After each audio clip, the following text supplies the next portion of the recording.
So it's 2:37, 2:38, if we can come to order. We do have our agenda. We have a couple of people who should be joining us to walk through a few topics. The first thing we want to do is call to order and the introduction, so I'm just going to go through. Danny is here. I saw him walk in. Great. Associated students, we have Emily Samvalian. Not yet. Jordan Orozco. Not yet. David LeClaire. Not yet. We have John Wood. Here. Rod Foster. Present. Julie Kiotis. She's at a conference. Okay. Mary Aaron. I'm here. Is here. Jeff Wojcik. Present. Ann Sherb. Not yet. Richard Harsha. Not yet. Gary Potts is here. Julio Huerta. Not yet. Oh, he's your alternate. Okay. And Dr. Bell should be joining us soon. I just saw him in the hall. He's headed over here. So. Okay, great. Anthony Brown, in case you guys have not heard, Anthony left PCC and took a position with the University of San Bernardino, I believe it was. Yeah. UC San Bernardino. CSU. CSU? Yeah. Okay. One of those One of places. those California. People at UC's care. Yeah. Okay. We're better than that. But CSUs will take it. Yeah. Diane Mandrafina is here. Lakanya Fennessy is here. Cham Mancini is here. And we have Beverly, who is... Yeah. He's coming. He's coming. All right. So the next page, if we can... Actually, any public comments? No public comments. The next item, let's skip item number 3 and come back to it in a few minutes. But the approval of the minutes for December 4th, January 22nd, and March 3rd are attached. We can take a few minutes and then go through and then hear a motion if all is good. Move approval. Do I have a second? Second. Very good. So approval by Rod, second by John. Thank you very much. Dr. Bell, welcome. How are you? So perfect timing, Dr. Bell. You are next on the agenda. Thank you very much. And Mr. Chair, ladies and gentlemen, unfortunately, I'm going to have to do this relatively quickly, so if I accelerate through this discussion, I apologize. But I have a series of faculty interviews which are going to convene in 10 minutes, so apologize for the piece of this. How is everyone? Good. Good. Good. You walk fast. I was asked by Mr. Simoneski to update Brac on reassign. And so I don't know if everyone has a one-page handout I prepared. Okay. So if I can walk you through that quickly, and again, I apologize if we can't get a detailed discussion. I'll be happy to come back to another meeting or respond to anything virtually. What I presented for you are two sets, well, actually 3 sets of numbers. At the top, you'll see that I've prepared for you the total number of faculty who have been on release time to the specific academic period, what that equivalent FTE is of faculty, and then the total cost to the district for reassigned time. So for example, for fall 2013, we had a total of 125 faculty who were on some level of reassigned time, some percentage of reassigned time. That was the equivalent of 33.15 full-time faculty. The cost to the district for that reassignment time was $1,468,006.72. Okay, and for the spring of 2014, same numbers, 89 faculty on reassigned time, the faculty equivalency of 34.72 individual faculty, total budgetary cost of that academic period of $1,538,320.87. So for the 2013-2014 fiscal year, the total cost to the budget for faculty on reassigned time was $3,006,372.50. The numbers in blue represent the discussions that were had between between the budgetary office, fiscal services, and academic affairs on the recommended reductions for release time for the 2014-2015 fiscal year. So we had intended to reduce the total from the numbers above for 13-14 by 11.9 equivalent faculty and realize a savings to the budgetary savings to the district of $1,522,761.16. So those were the anticipated numbers going into the beginning of this current fiscal year. Looking at the numbers for fall 2014, you can see that the number of faculty who had some percentage of reassigned time were 78. The equivalent FTE faculty, 33.86. The total budgetary cost for reassignment time for this past fall, $1,527,533.92. This current semester for the spring, we have 75 faculty on reassignment time, the equivalent of 32.92 FTE, and the budget cost of $1,463,682.24. So the total cost to the budget for 2015-2016 is $2,991,216.16. So I present that to you to show that we did not meet our budget number. We didn't even get close. And the responsibility for that rests with my office, and so I will let you know that that's a discussion that wasn't thoroughly vetted enough. There were a number of reasons why we weren't able to realize those savings with reassigned time. Much had to do with the assignments that faculty do, the amount of the percentage of release time that they have, the necessity to maintain some coordinated positions, for example, in the natural sciences in particular. Anticipations that some positions for release time, one in particular being the director of the Rosemead site, who for 13-14 was a full-time, 14-15 rather, was a full-time equivalent faculty member who we thought we would have the permanent management position in place in the fall. We weren't able to achieve that until the spring. So a number of reasons why we weren't able to achieve that. That in and of itself, and those limited examples I've given, are not a suggestion of why we missed by over $1.5 million. So I'm not suggesting that that's the reason why. So anyway, what I wanted to do was present those numbers so the members of Brac know what was, because the last time I think I discussed this might have been in the 13-14 fiscal year. So those were the numbers for 13-14, the anticipated savings for this year, the outcomes for this year. And because of that, we're going to do a much more structured discussion, and we're working with the Academic Senate to come up with a more detailed plan on how we're going to respond to reassign time and to lower that number. And I'll stop talking. I was just gonna ask about the Academic Senate, because we had the committee on the reassigned time, and you had given us some numbers for fall 13, and there were anticipated numbers for spring of 14. You gave us the information in fall of 14. And it was detailed, right? It had positions and the amounts. Could we have that kind of information again? Yeah, you can. In fact, these numbers are summarized from that. Okay. And so what I will do is I'll pull that together and get it to Joe, and Okay. he can get it disseminated to the committee. Yeah, Okay. we have that. Okay, great. Okay. And I do just want to say that even though the bottom line number here has not changed, by what should be happening is from fall of 13 having 125 dropping down to 78 people who had reassigned time.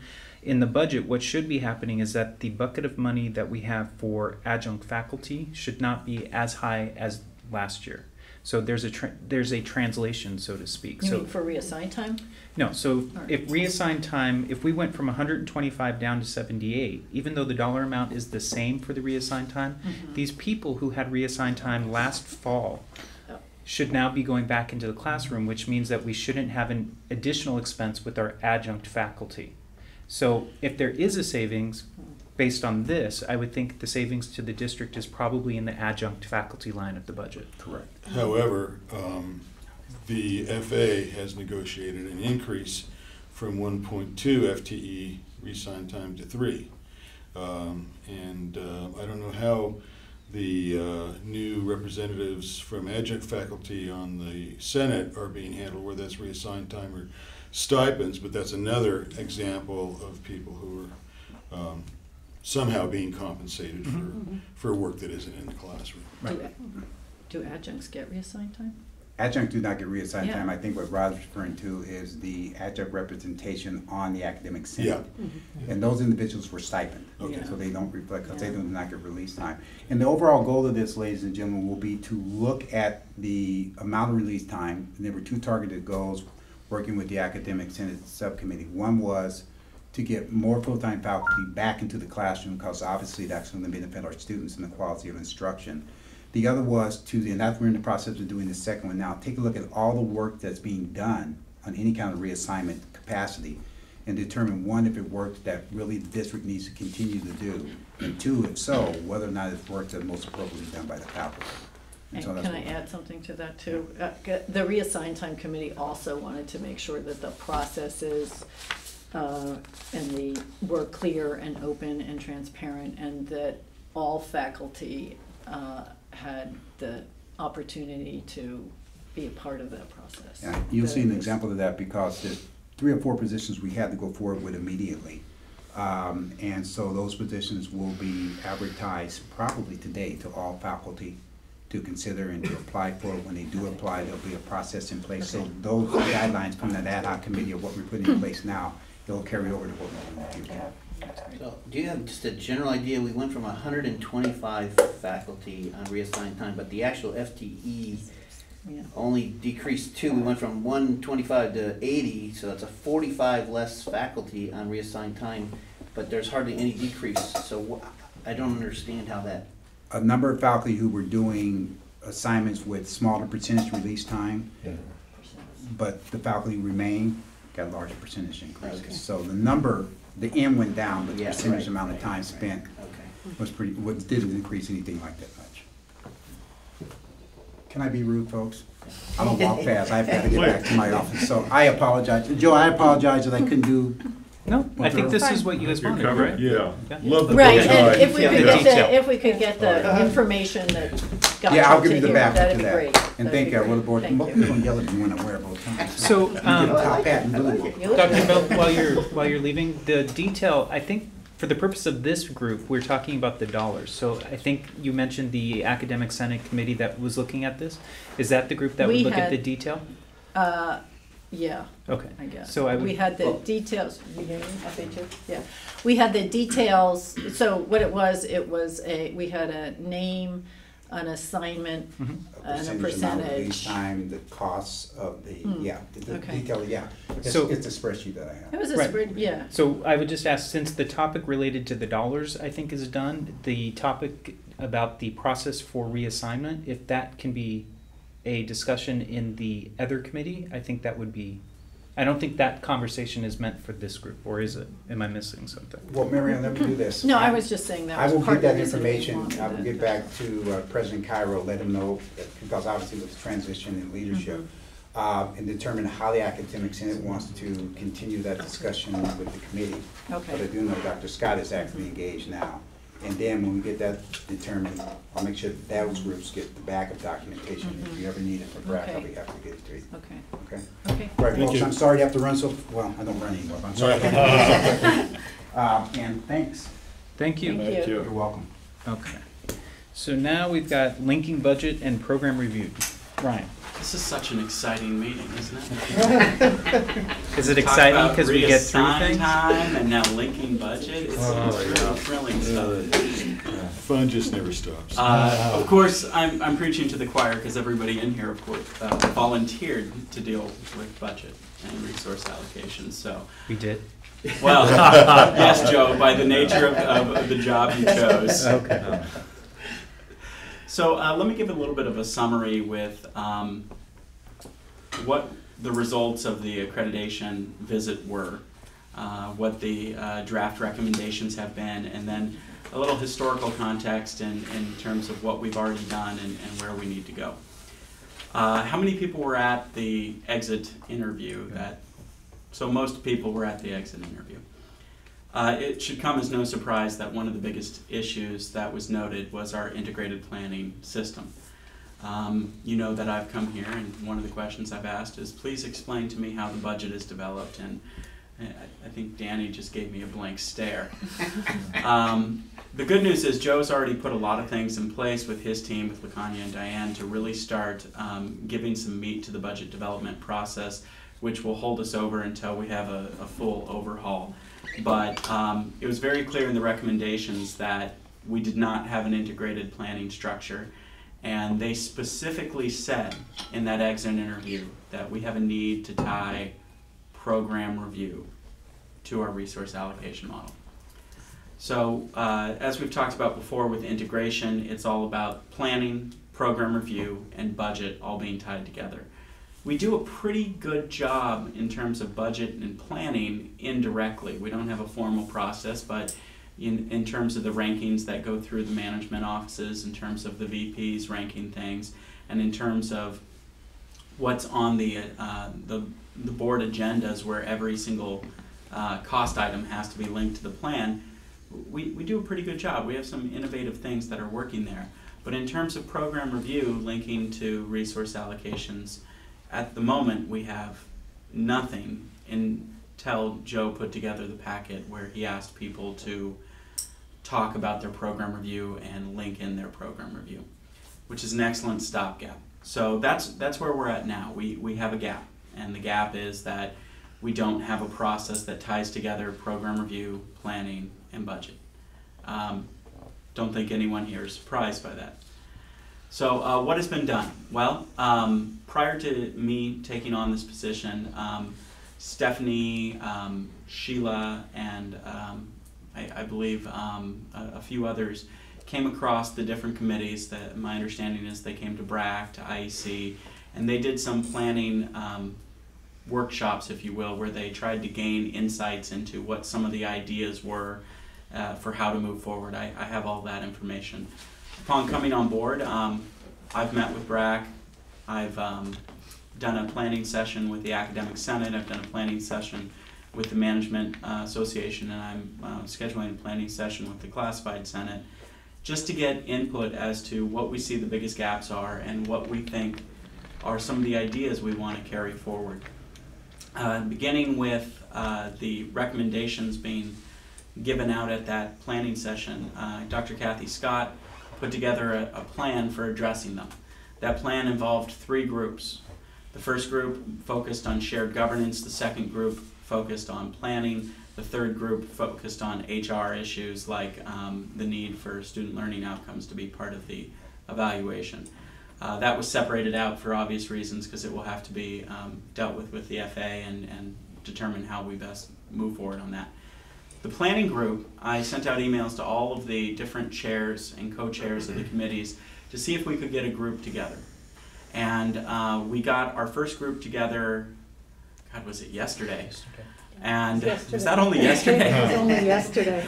And we had an excellent session. It was a good group. There were people from Brac. Julie was here, was there. Joe was there. Diane was there. And we really, Jeff was there, I believe, too. I was not mixing up my meetings. Nope, Okay. I was there. Just had to take off early. So I think we had a really good conversation about where we need to go and putting together kind of the broad strokes of what an integrated planning model would look like at PCC. I will be creating a summary and sending that out to the subcommittees. The idea is essentially to have a process where we use our existing committees, or in some cases we may need a new one, to call the requests before they get to the fiscal office.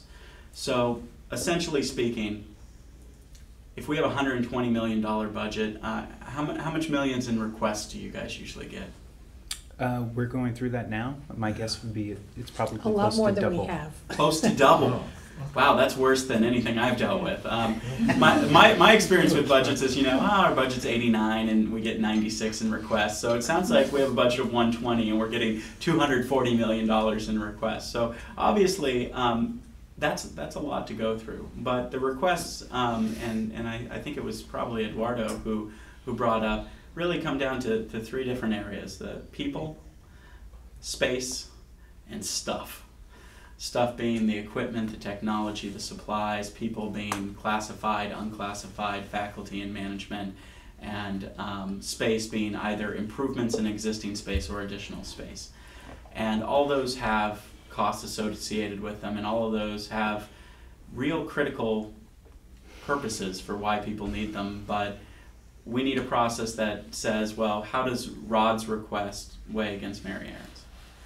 And the idea, at least initially, is that we would use committee structure to kind of call that, prioritize that, take it up through Brac, through the College Council, through the VPs. The VPs would feed back to Brac so that they could see what the VPs thought of the prioritization, and then go one more cycle through. That's the initial. It's going to need a lot of meat, and the idea moving forward is that as we develop the broad scheme of things, we will need each of our different groups to really put in some detailed input for how their portion of the budget prioritization process will work. In essence, I don't want to sit down and say how Brac should operate, but if we come up with a scheme that says this is where Brac is going to operate, the hope is to get people from this committee to work with me to put together the way they think it would work best, and then we can combine it all together.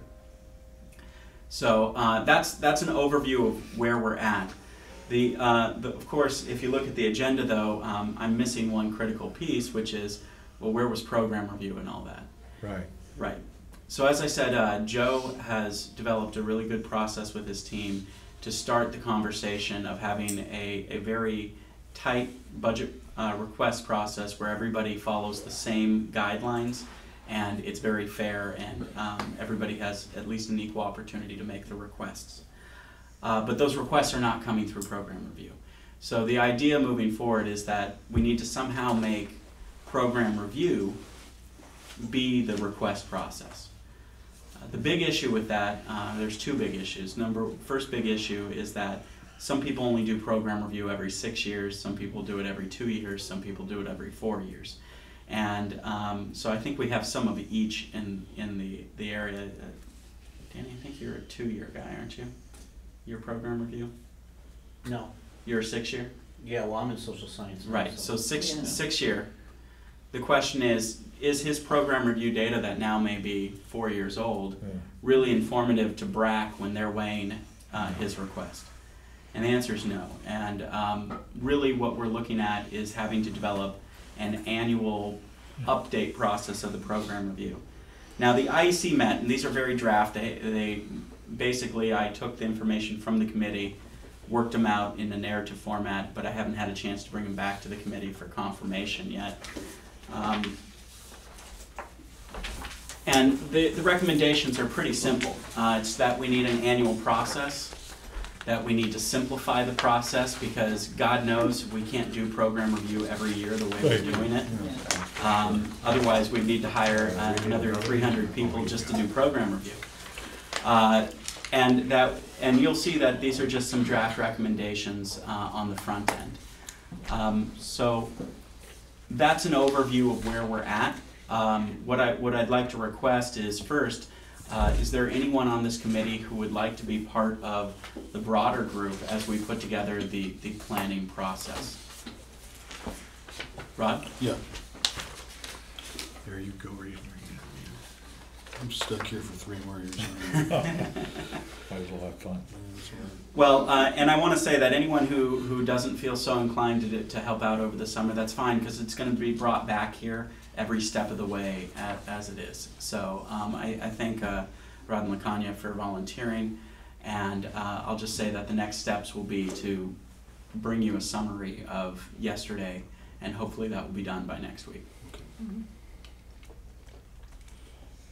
Questions? The one thing I see missing from the narrative, Ryan, is that, and maybe I'm talking for Julie here, is that we don't have any provision made for having fresh data every year if we're going to streamline the process. Right. If you notice in the recommendations, there's a comment in there that says something along the lines of, let me see, can I borrow this?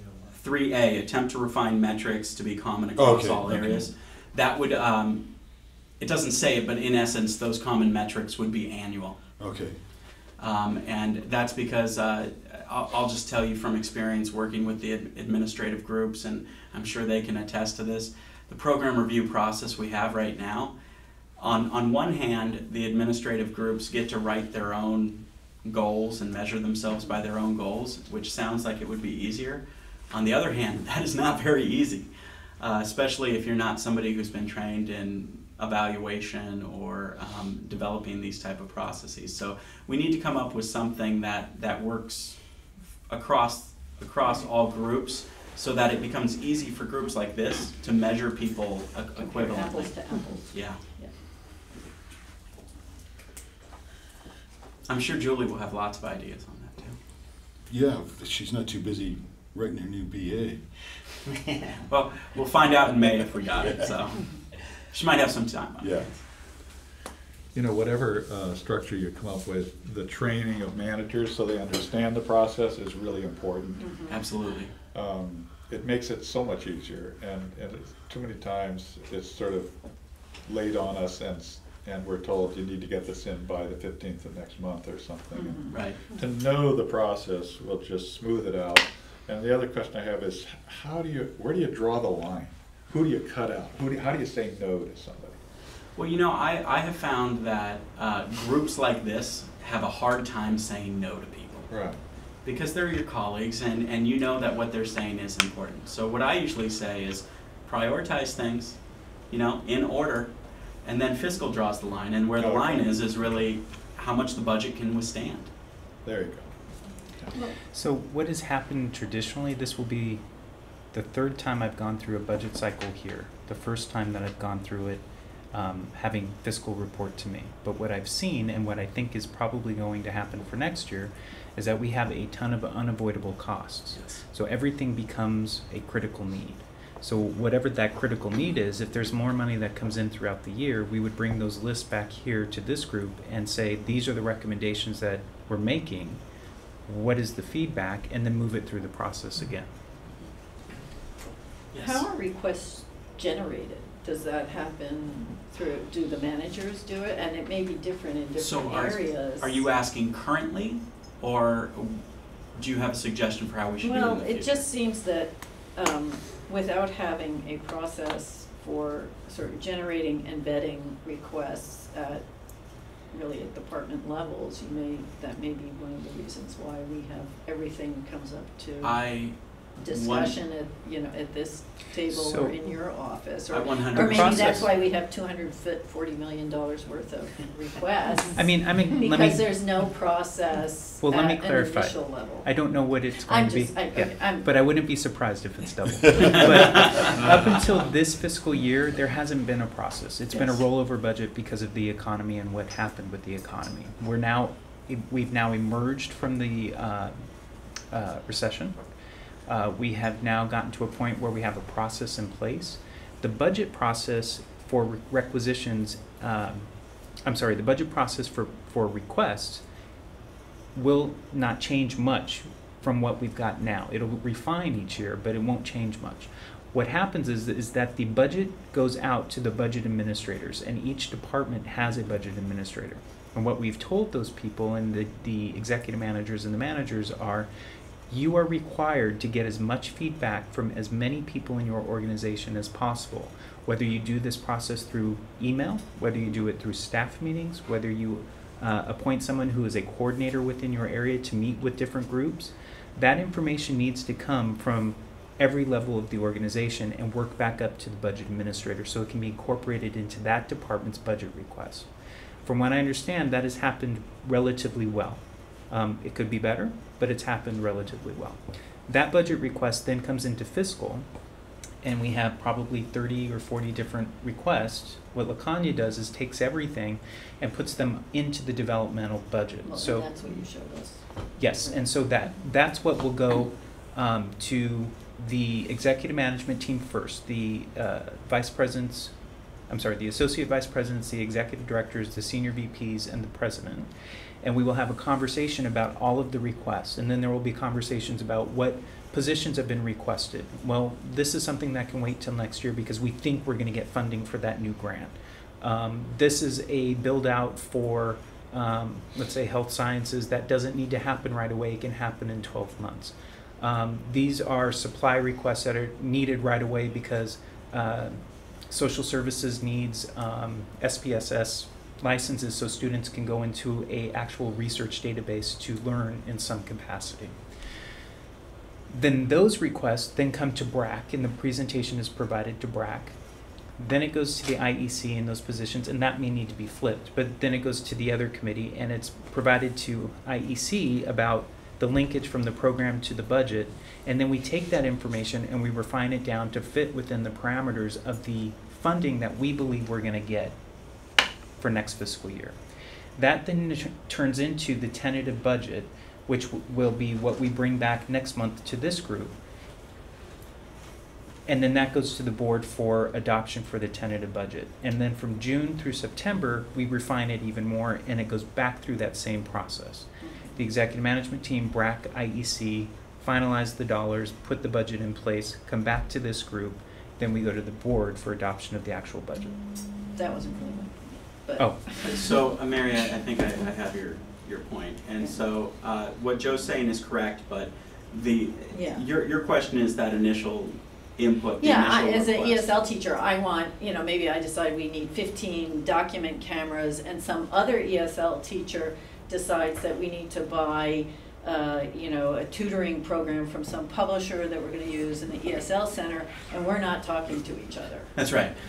So right now, So they all go through and not all necessarily. the. Okay. Right now, what happens What is the manager would decide what should go through on the request and what shouldn't. no. Yes. So, no. So what happens is those coordinators, your manager, the staff meeting, whatever way that budget administrator sets those things up, all of those requests need to come in so the district at the highest level understands what the actual need is. As we go through All the of them. process, as we go through, what? I'm not sure that happens though. But that's what we told them to do. Okay. So all of those requests need to come in. So we know we can't afford 100 new positions, but the district needs to understand the capacity in which we are working. If we can afford 10 positions, that's wonderful. If you put in your request for scanners or whatever it is you just said, and the other ESL person through your coordinator or your staff meeting, however you bring it up, goes into the budget, we need to have a list of all of those things so we can make an appropriate assessment through Brac, or through the executive management team, through Brac, through the IEC, up to the tentative budget, and then you go through that cycle again. So if that's not happening, then we need to get better about that. But from what I understand, for the most part, that's the way it did happen, and for the most part, it worked relatively well.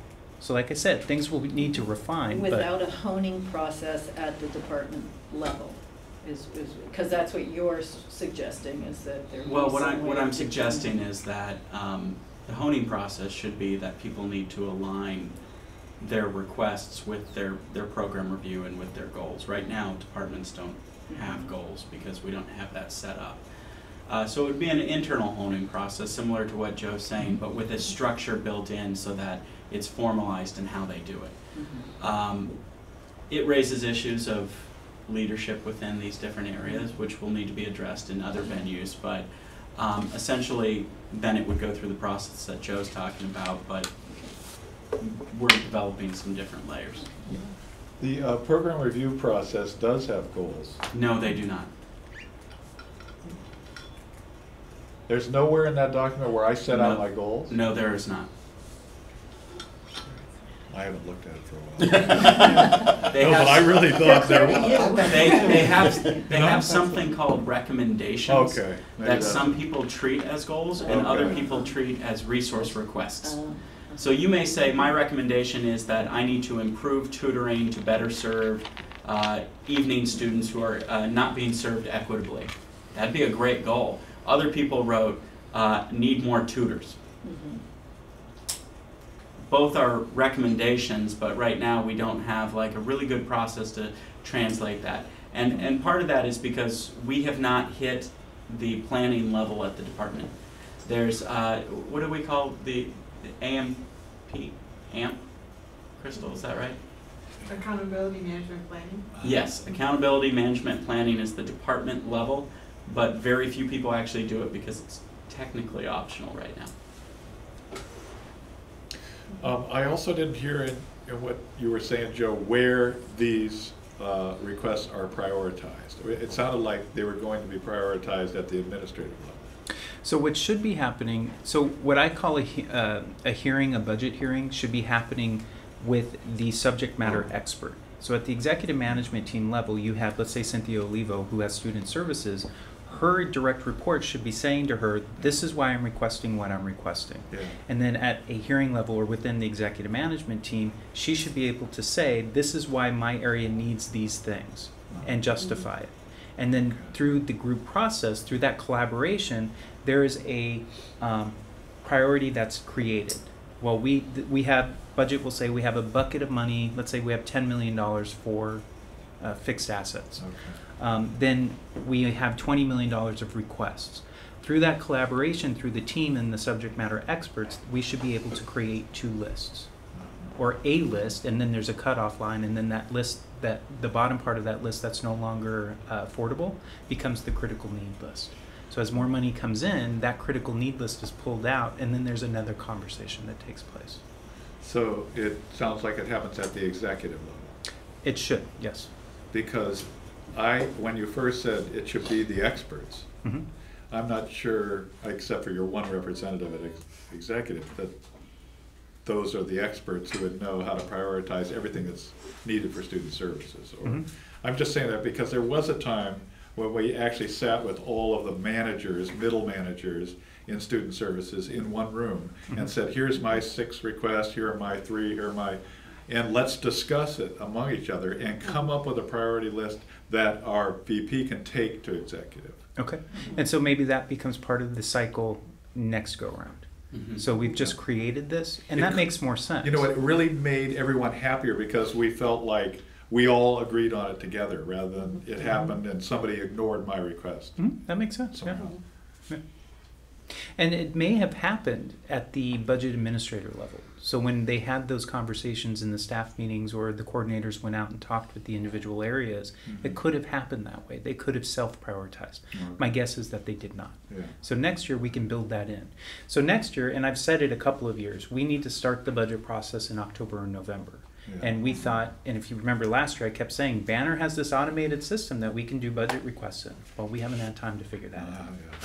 Yeah. Which, by the So- way, if they're doing the budget requests in October and November, that means that the IEC needs to get the annual updates out in spring, Uh-huh. because you gotta give people time to actually do the evaluation process. Right. But our timeline will look very different next year. So these added levels of making sure in, again, what I call a budget hearing, those managers can come in and specifically talk with the executive management team and say, this is why we need these things. Then, yeah, you're right, that does make more sense. It's just a timing thing this year, and it wasn't the way the process was built. I know it's been screwed up for a while, but that's, I think, worthwhile. Yeah. To get everyone to feel like they were part of it, and they were glad to give in to someone else, but they weren't ignored. Yeah. And that was the hope, that when we sent out these packages and the direction was meet with everybody to get feedback, that was the hope. But you're right, there's something missing. We need to bring those people back around. Okay. Anything else? No? From me? Okay, thank you, Ryan, Thank very you, much. guys. Thank you. Rod and whoever else I wrote down, look on you. I'll be calling you guys. All right. Okay, so next on the agenda is Crystal. Yeah. Part of the budget process, when we went through the package, we talked about the requests for staffing, whether it was administrative requests, or I should say classified staffing requests or faculty staffing. The decision had already been made for 15-16 that there were going to be 32 or 36 positions. 36 positions. So what we were asking everybody for was to identify what they believed the faculty positions that were going to be needed in 16-17, so that the administration and the academic senate could have a conversation about positions rather than just a general number and then go from there. And part of the process was creating data elements that would support the requests that the various schools were making. So what we asked Crystal to do was come in to talk with the group to find out what types of data elements, and this was Julie Coyote's request, what type of elements could we put into a report that would support a request for faculty positions in 16-17? So again, the administration and the academic senate had a foundation to have that conversation. Does that make sense? Yeah. Let me just interrupt you for a second. We have a motion on the floor that we should probably go ahead and vote on. We do? Yeah, What is that? minutes. That's correct. He's correct. Oh, He's sorry. correct. Okay, so let's take a vote. So all in favor? Aye. Any nays or noes? Abstentions? I have to abstain from one, because you put them together. I want to say December and April. December and March? I mean, March. Okay, Yeah. very good. All right, Thank you. all right. Did I miss anything else? No, you're Okay, good. thank you Thank very you. much. All right, so Crystal, Come on up. So you have a report, I think, that you provided before. You wanted to walk us through to see if this is what they were thinking would be a good thing? Okay, so let me just clarify the language just a tad bit. We're not really talking about data elements, we're talking about the Would you types mind of standing over there so you can be on the camera? reports that we could pull to help inform the process of faculty hiring. So I'm going to tell you what we did last year, because this is what was requested of us. This is not set in stone for us, this is just what they asked us to provide, and so this is what we provided. So we provided, by discipline, 5 years worth of full-time equivalent students and full-time equivalent faculty, and then the ratio of full-time equivalent students to full-time equivalent faculty. So 5 years worth, we did that. And we actually did it term by term so you could look at it.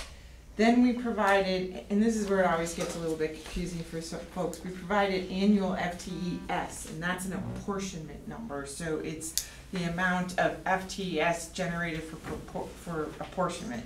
So we did that for each discipline by year. So we provided that, and we did 5 years of that as well. So you could look at each discipline and see how much apportionment FTS they were generating. Now remember, apportionment FTS is not based on head counts, it's based on wish and dish and positive attendance and independent study and those sorts of numbers, which are calculations. So there's no heads involved. Well, there are, but not to that extent. Then we also provided by discipline 5 years worth of the number of full-time faculty the discipline employed and the number of adjunct they employed, so that you could see. So for example, I'm looking at fall of 2013 for accounting. They had 6 full-time faculty and they had 5 part-time faculty. So just so you knew what the ratio was between. Is that 5 FTES part-time? Nope, these are actual heads now. Heads, Now we're in the okay. heads. Okay. So this is actual head count, so how many they had. And we did that 5 years, every discipline. And we also provided average enrollment by discipline for an academic year. So for example, accounting just happens to come up first. So for 2009-10, the average enrollment in a section for accounting was 38.3. In 10-11, it was 39.1, 11-12 is 38.9, on and on. So we did that. And then we also provided, again, the total FTS apportionment number generated by the discipline, and then the total FTEF, so the full-time equivalent faculty, which again is a combination, and then the FTES apportionment to the FTEF faculty. So that's what we provide. That's probably was a little overwhelming for some people, 5 years worth to look at that, but that's what they asked us for, and that's what we produced. Where is that? So when you say they, you mean the Instruction. Instruction in the academic senate asking for numbers. Okay. So can we see that report? Did we get that report? Well, you probably didn't get it because each of these is in an Excel spreadsheet in a pivot table. You are more than welcome to it. You're more than welcome to it. If you're good with pivot tables, you will have fun with pivot tables, but they are, sizable documents. But if you'd like them, they're just sitting on a U drive somewhere waiting for someone to read them. So in my opinion, this is a very good thing because it allows us to have a educated conversation about the need of the district, and we're not overfunding or underfunding the area that is requiring the need. So what we would like to do is part of the budget process, nobody actually submitted a request for faculty in 16-17. So we're going to go back out and we're going to ask those school deans to put in a request if they feel like they need it. And then again, if you guys are good with these elements, and they sound good to me, but you guys would know better than I do, we'll attach it to the request or that list of the faculty that's being requested. So again, the academic senate and the administration can have a conversation about where the need is and where those dollars need to be diverted to. So do you guys like what you hear? Yeah, I think I think for staffing it's very good, but there are the other kinds of data that would be useful for looking at other issues. Like what? Well, for instance, not every divisions or schools, whatever you want to call them, are very different in terms of issues like supplies and the use of student hourly workers. Mm-hmm. And some, use a lot, and some, math, you don't need a lot of student hourly workers except in the labs, but you can't run a music program or an art program without them. Mhm. So those are some specific issues where it does impact instruction that would be really nice to have some sort of measurement of And so what's going on there. And what we're doing, and I think for next year's cycle, that would be a good approach. What we're doing in this year's cycle is saying to everybody, if you need permanent staff, request your permanent staff and know that if that's a position or positions that are approved, your college assistant pool is going to be reduced because we have to get away from using temporary staff. And so that's how we're moving forward. And we're actually, for the first time, I believe, and I've requested positions at 50% time because it's not a position that should be full-time. And that saves the district in two ways. You're not having to train somebody, a college assistant, 2 or 3 times throughout the year to do the same work. You are not losing knowledge. You are, you have a steady employment. And to be honest with you, you're not having to pay benefits. Right. And so I think that's a good point. I think this year, I think we're out of time for that part because this faculty portion, again, is for 16, 17, Right. so we can build it into the next budget documents. Right. Does that work? Yeah. Okay. But I hear you. The supplies, I'm not quite sure how we would do that, but. Yeah, I mean, it's, you know, I know that in art is a huge issue, and in lesser extent in performing arts, Okay. but both places. Okay. Yeah. Very good. Any other questions, suggestions, recommendations? So, but the report that you have, I mean, the numbers that you have, I mean, that's what I'm most in. I don't need to look at all kinds of data, but it sounded like you had an average FTEF for different departments. Is there some way we could get that electronically to review that? Absolutely. Yeah. I can send it to Joe and he can, Okay, or Beverly, and yeah. they can distribute all of it. Perfect. Oh, that'd be fun. Yeah. Yeah. It'll be fun with pivot tables. Okay. Thank you. I appreciate it. All right, so the next item is future agenda items, and I would like to request that the agenda for next month be nothing but the first draft of the tentative budget that would go through the board so we Sure, can walk sure. everyone through. Yeah. And that's probably going to be a lengthy conversation, All right. okay? Well, we have the May revise. Will the May revise be in by next? I don't think so. I think it will come after our next Brac meeting. Yeah. You know what happened this year that's unfortunate is last year we would get updates every time there was a meeting with the categories and the funding that were being discussed. It's not happening this year.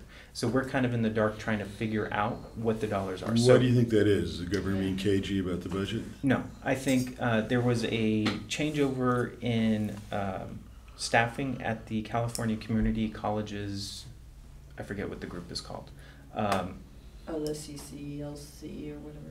The league, yes. League.